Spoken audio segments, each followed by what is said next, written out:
So I'm not gonna like rehash the Paul Revere ride. I'm gonna assume that we all know both like the original ride according to the poem we all learned as children.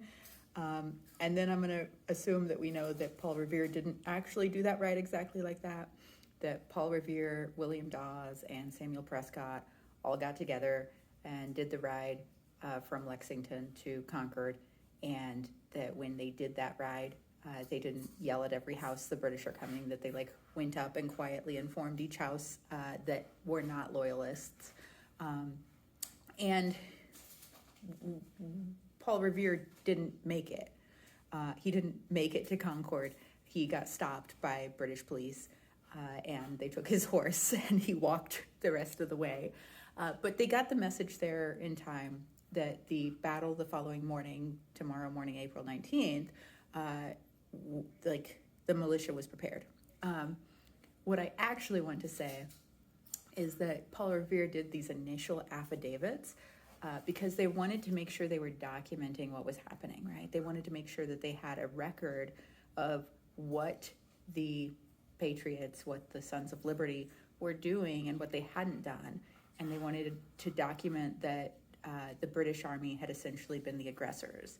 And so they asked for affidavits from all the men that were involved. And Paul Revere's first draft includes the term blow our brains out twice. And that surprised me somehow, because to me, that's like 1970s movie lingo. I had no idea that that was like founding fathers OG lingo. But he uses it twice. I'm going to show you the examples. So the first one, he says, "We attempted to get through them, but they kept before us and swore if we did not turn into that pasture, they would blow our brains out." And then the second one, he says, "He came up to me and said, 'We are now going toward your friends, and if you attempt to run or we are insulted, we will blow your brains out.' I told him he might do as he pleased."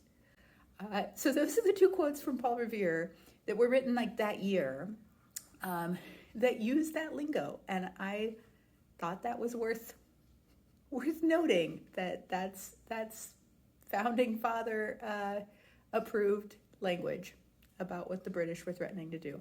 And maybe what the British were actually like, maybe that's the exact words that were said.